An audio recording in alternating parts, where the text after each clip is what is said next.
Assalamualaikum warahmatullahi wabarakatuh. Sahabat Naiko Islam, apa kabar sahabat Naiko Islam semua? Semoga kita dalam lindungan Allah Subhanahu wa Ta'ala. Dalam syariat Islam, hukum khitan adalah wajib ketika seseorang laki-laki telah mencapai akhir balik. Namun hukum ini sering terdistorsi dengan istilah lokal untuk khitan. Dalam istilah lokal, khitan sering disebut sebagai sunat yang justru tidak menunjukkan hukumnya sebagai sunnah Nabi. Dalam buku ensiklopedia Calon Ibu Panduan Lengkap Mendidik Anak Secara Islam oleh Yaji Subakti, tradisi khitan sejatinya telah dilakukan sejak masa Nabi Ibrahim alaihissalam, jauh sebelum Islam ada. Nabi Ibrahim adalah teladan pertama soal tuntunan khitan. Ia mendapat perintah dari Allah agar membersihkan bagian kemaluannya meskipun sudah tua. Secara normatif, Al-Quran hanya menyebutkan sebuah ayat yang memerintahkan manusia untuk mengikuti ajaran Mila Nabi Ibrahim alaihissalam. Ayat ini kemudian ditafsirkan sebagai perintah mengikuti tradisi Nabi Ibrahim, termasuk tradisi khitan bagi laki-laki. Perbedaan pandangan hukum khitan bagi laki-laki dan perempuan berdasarkan hadis. Atas dasar di atas, tidak heran jika dalam fikih terjadi perbedaan pandangan mengenai hukum khitan itu sendiri. Dalam buku fikih untuk milenial oleh Mufid 2021, Mazhab Maliki dan Hanafi menilai khitan hukumnya sunnah berdasarkan hadis yang menyatakan khitan adalah sunnah bagi pria dan kehormatan bagi perempuan.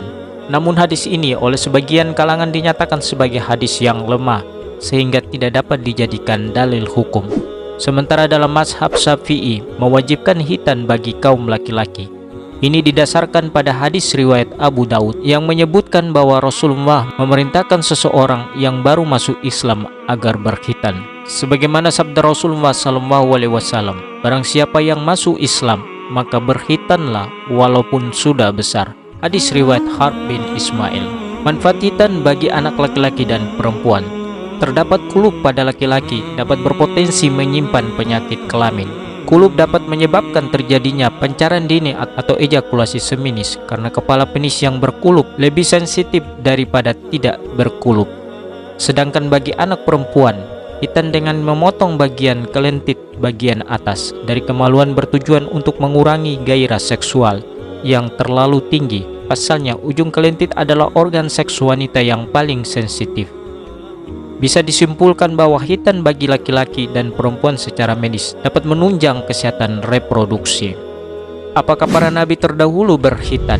Menurut sejumlah riwayat dan literatur, tradisi khitan atau sunnah telah ada sejak zaman Nabi Adam alaihissalam. Bahkan bangsa-bangsa terdahulu juga melakukan hal yang sama. Mengutip keterangan dari Injil Barnabas, Nabi Adam alaihissalam adalah manusia pertama yang berkhitan.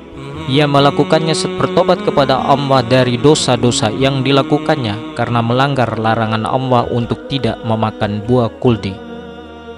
Ketika syariat ini dilaksanakan oleh Nabi Ibrahim alaihissalam, karena pada masa itu banyak keturunan Nabi Adam alaihissalam yang telah melupakan syariat ini. Karena itu Nabi Ibrahim alaihissalam diperintahkan untuk menghidupkan kembali tradisi yang menjadi fitrah umat manusia itu.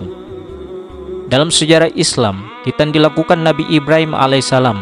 Hal itu disebutkan dalam sebuah hadis yang diriwayatkan dari Abu Hurairah radhiyallahu anhu oleh Imam Bukhari, Muslim, Baihaqi dan Imam Ahmad.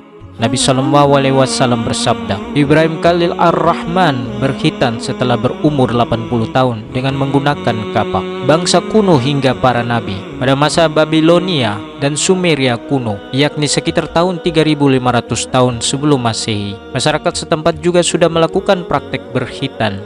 Hal ini diperoleh dari sejumlah prasasti yang berasal dari peradaban bangsa Babilonia dan Sumeria kuno. Pada prestasi itu tertulis tentang praktik-praktik berkhitan secara terperinci. Begitu juga pada masa bangsa Mesir kuno, sekitar tahun 2200 sebelum Masehi.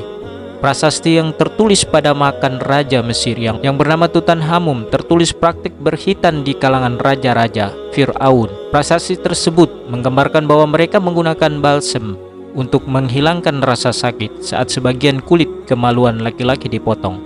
Tujuan mereka melaksanakan khitan adalah untuk kesehatan. Tak hanya Babilonia, Sumeria, dan Mesir kuno, orang-orang Yahudi juga mengenal tradisi berkhitan. Mereka menaruh perhatian besar terhadap praktik berkhitan ini. Dalam kitab Talmud, tafsir atas Zabur, yakni kitab yang diturunkan kepada Nabi Daud alaihissalam, disebutkan orang-orang tidak berkhitan termasuk dalam golongan orang musyrik yang jahat. Bangsa Arab jahiliyah, yakni sebelum datangnya risalah Islam kepada Nabi Muhammad SAW, juga sudah terbiasa melakukan khitan. Hal ini dilakukan untuk mengikuti tradisi leluhur mereka, yaitu ajaran Ibrahim alaihissalam. Selanjutnya, ajaran berkhitan yang dicontohkan Nabi Ibrahim tersebut diikuti oleh para nabi dan rasul sesudahnya. Mereka juga mengajarkan hal yang sama kepada umatnya masing-masing. Pada masa Islam, khitan dilakukan oleh Rasulullah SAW terhadap kedua cucunya, Hasan bin Ali bin Abi Thalib dan Husain bin Ali bin Abi Thalib, pada saat masing-masing baru berusia 7 hari. Sementara itu, menurut hadis yang diriwayatkan oleh Anas bin Malik dan Ibnu Abdul Bar, Rasulullah SAW telah berkhitan sejak dilahirkan. Terdapat beberapa pendapat para ulama dalam masalah khitan Muhammad SAW. Sebagian ulama berpendapat bahwa beliau telah dikhitan sejak lahir, artinya beliau lahir dalam keadaan telah dikhitan.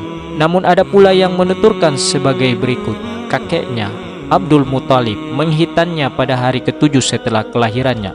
Setelah itu ia mengadakan jamuan khusus dan memberinya nama Muhammad. Sedangkan pendapat yang dipandang kuat oleh para ulama besar adalah yang menyebutkan bahwa Muhammad SAW dilahirkan dalam keadaan sudah dikhitan. Sementara itu kaum Quraisy bertanya kepada Abdul Muthalib tentang alasan menamainya Muhammad dan bukan nama-nama yang biasa digunakan di kalangan keluarganya.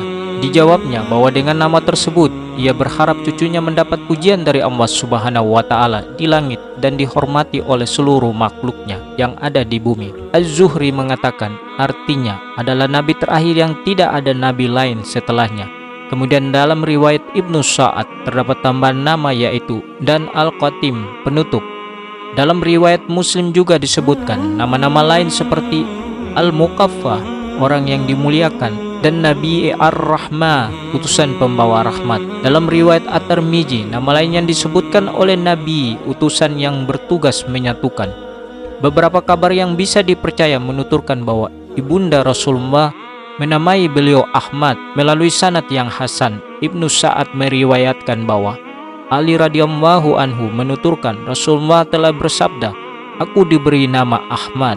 Dari jalur periwayatnya Al-Waqidi yang sanadnya tersambung kepada Abu Zafar Muhammad bin Ali, Ibnu Sa'ad menceritakan ketika tengah mengandung Muhammad, Aminah diperintahkan untuk memberi nama Ahmad bagi bayi yang dikandungnya. Abu Nuaim meriwayatkan bahwa Buraidah dan Ibnu Abbas menceritakan Aminah bermimpi dalam tidurnya. Ia mendengar seseorang berkata kepadanya, "Engkau sedang mengandung manusia paling suci dan penghulu seluruh alam semesta ini. Maka apabila engkau telah melahirkannya, berilah anakmu itu nama Ahmad, Muhammad, dan seterusnya." Wallahu a'lam bishawab. Assalamualaikum warahmatullahi wabarakatuh.